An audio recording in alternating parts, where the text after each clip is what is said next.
So we have been diligent this past few weeks in looking at ways that we can bring peace to the world and we can improve upon ourselves.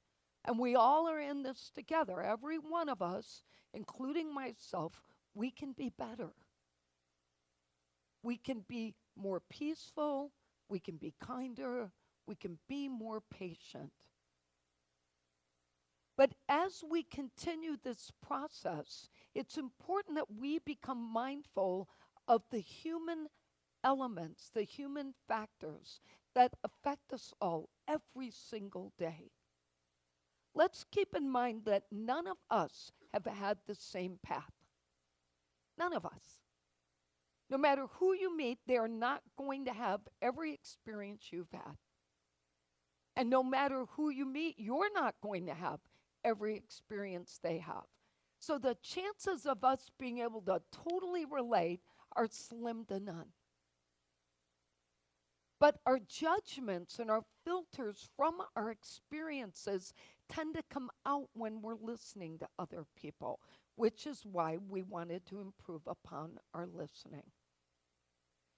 If we can improve our understanding of humanness, well, we might be able to get better at being vessels for God's good and reflecting that divine light with greater ease. So I thought it'd be good for us to begin with the basic needs in life, which I think you all remember from learning about Maslow's hierarchy when you were about 10.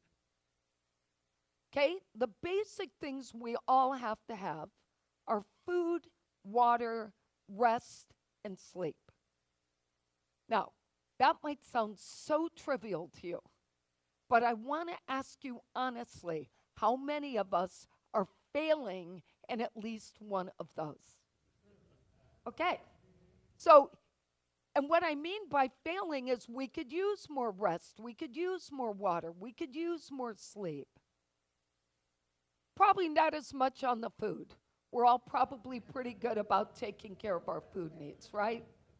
Chocolate is always present.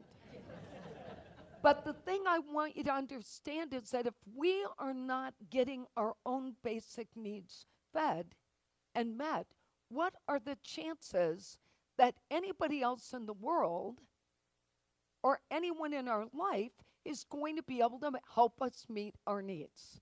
Because we aren't even taking care of the basic things ourselves. We also, as a society, are constantly running around, rushing. I know. But in that process, we're failing to take care of ourselves. We also need things like safety and security. And why do we need them? Because we cannot experience love without them. If we can experience love, then we can develop self-esteem. We can actually self-actualize, and we can learn to become our most authentic self. It's our need to experience love that helps us learn to belong. If we don't experience love, we cannot understand the importance of belonging. But here's the kicker you weren't going to expect today. I'm not talking about us just belonging to a group or just belonging to our family or just belonging to our community. I'm talking about us belonging to ourselves. Because if we aren't self-accepting and we don't belong to ourselves, we will not fit in anywhere, no matter how gracious people are. I think Brene Brown says this best, so I'm going to read this message from her. She says we have to belong to ourselves as much as we need to belong to others. Any belonging that asks us to betray ourselves is not true belonging. True belonging is the spiritual practice of believing in and belonging to yourself so deeply that you can share your most authentic self with the world and find sacredness in being both a part of something, and yet standing alone in the wilderness. True belonging doesn't require you to change who you are. It requires you to be who you are, even if it means being vulnerable, uncomfortable, and present without having to make a sacrifice. Now, that's a pretty strong message. And I so appreciated what she said about the importance of us not betraying ourselves in order to fit in somewhere. How many of you would admit that you have betrayed yourself more than once trying to make everyone else comfortable? Sometimes it's a lifetime practice for us, right? I spent years uncovering that behavior in myself. And the truth of the matter is, until we can be ourselves with anyone and not feel the need to compromise our authentic being. Now, I want to put a real clear message next to that. This is not saying it's okay for you to be rude if that's your natural self. What I'm saying is that our authentic divine light, who we are, I used to tone myself down for everyone because I have a lot of energy. It's just who I am. And I'd always be uncomfortable with people who were quieter than me. So I'd always tone down, and then I'd leave wherever I was and be like, I need to get out of myself. That's just so uneasy for me. And yes, I don't need to be obnoxious. I understand that. But what I'm saying is that I never could truly understand who that authentic self was. It took a long time. But we have to be able to get to that place, because in order for us not to betray ourselves, we have to belong. Now, I think we do a pretty good job in our spiritual community where we allow each other to be ourselves. Whoever we are, this is what you get. And I think we're all very accepting of one another. And if you volunteer here, or you bring food, or you just show up on Sunday to say hello to somebody, then you're already understanding that you're welcomed and that you don't have to fake it here. This is our safe space. It's why I look forward to coming. It's safe here. I get to be whoever I need to be, and so do you. But we have to have that self-acceptance. And how many of us struggle with true self-acceptance? Civility is another critical component of our humanness.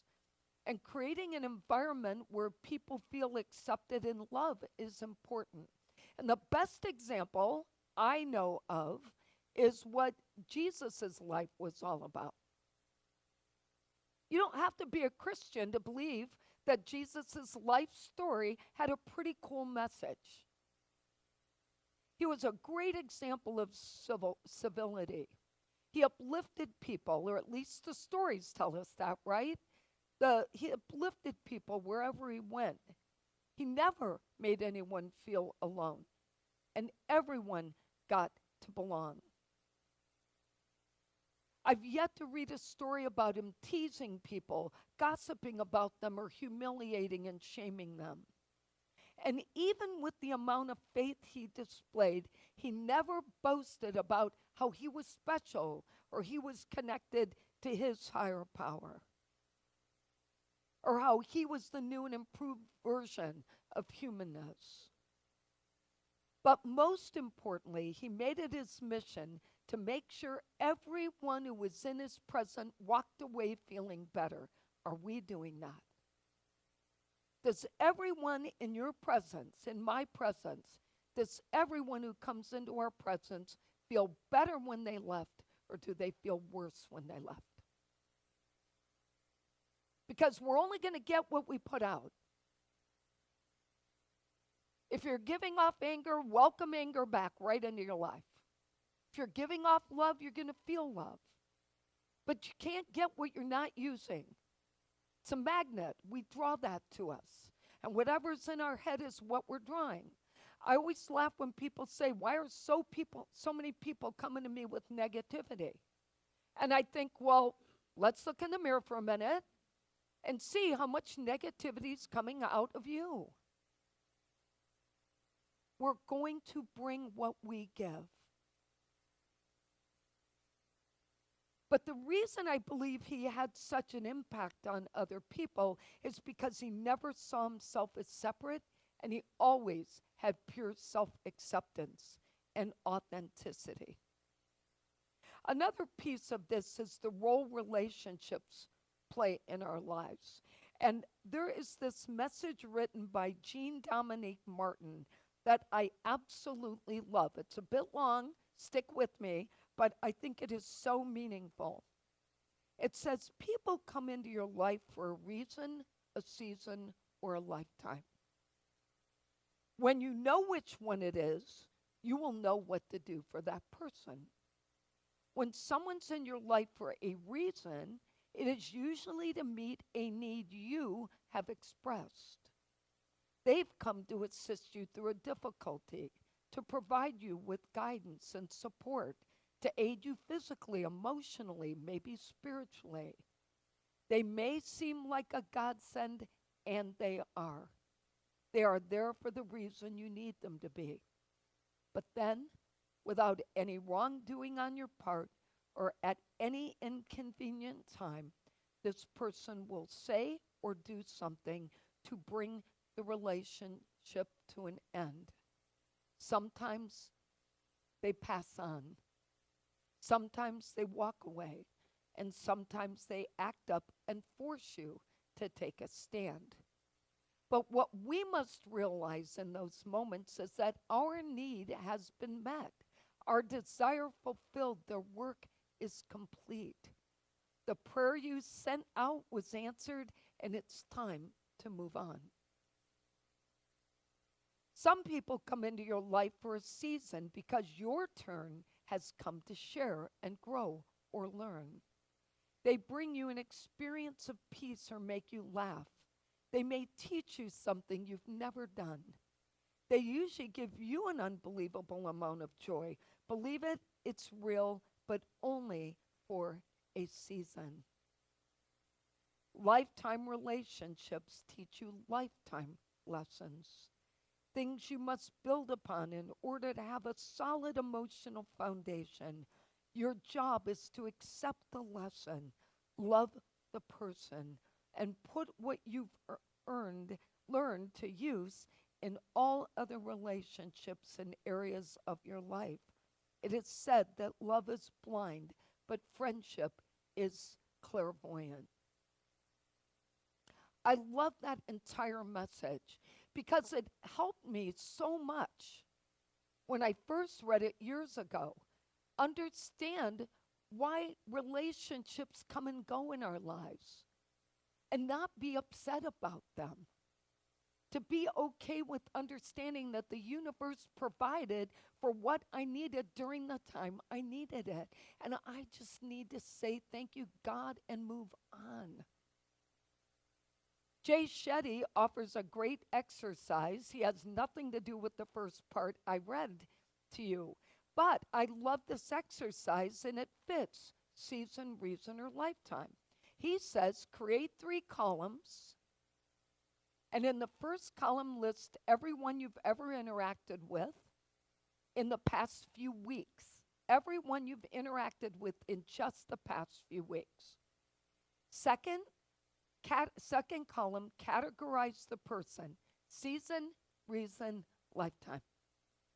And in the third column, identify your role in this person's life to determine if you're offering what you're receiving. It really comes down to, what does your village look like?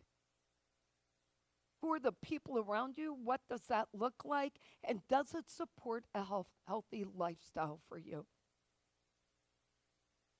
So if we have our basic needs met and we understand the role relationships play, then the next question is, what's our model of practice to show up as our best human self?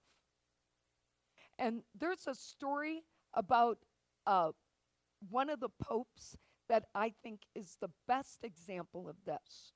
So you may not know it, but Pope Francis was really Argentinian Archbishop George Bergoglio.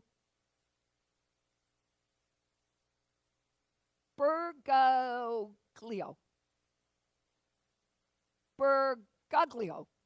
Hey, that's the best one. Bergoglio. And he was picked in 2013 to serve as successor to Pope Benedict. So he wanted to make sure that he had himself intact. And his mission was to model himself after St. Francis, who chose to live in poverty and serve the poor. Well, he was told he had to move into the big Vatican and dress in fancy robes, and he refused to do that. So his model of practice, first he broke tradition. He dressed in a simple white robe. Second, he wanted to be relatable. So he chose to sit amongst the cardinals rather than sitting on the big throne that they wanted him to sit on during masses. And to build community, he chose to live in the guest house on the Vatican property, not in the fancy palace, so he could be near and closer to the community. Now, people really chastised him for it, but what I loved about his story is that he was determined to display the values he believed in most, which were humility, acceptance, and tolerance. And that became his model of practice. So then I started thinking, well, do we all have a model of practice? Do we know what it is? Maybe we need to think about that. What's our model of practice? And can we make sure it's aligned with the values?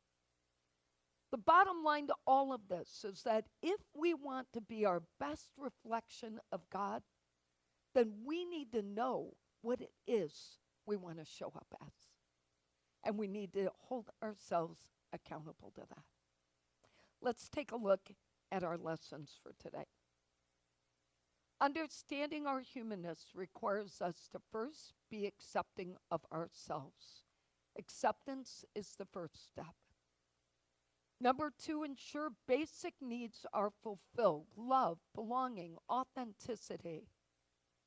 Number 3, to identify relationships for support and be strategic in aligning who and how those relationships fit in our life. Number 4, develop a daily practice model. Demonstrate God's good consistently. And the affirmation I wrote for today was, I embrace my humanness for good. So let's say that together. I embrace my humanness for good. And the quote is from Jean Vanier. It says, we cannot grow spiritually if we ignore our humanness, just as we cannot become fully human if we ignore our spirituality. Let's take that in. So we pause for a moment to reflect upon the gifts that we were given as we were brought into this earthly life. The opportunity to take care of ourselves, the need to build positive relationships, but most importantly, to be the authentic and unique self we came here to be, and to accept that in ourselves so we can accept everyone else as themselves, and so we can be comfortable in this lifetime as our unique and expressive, authentic self. And so it is, thank you, God.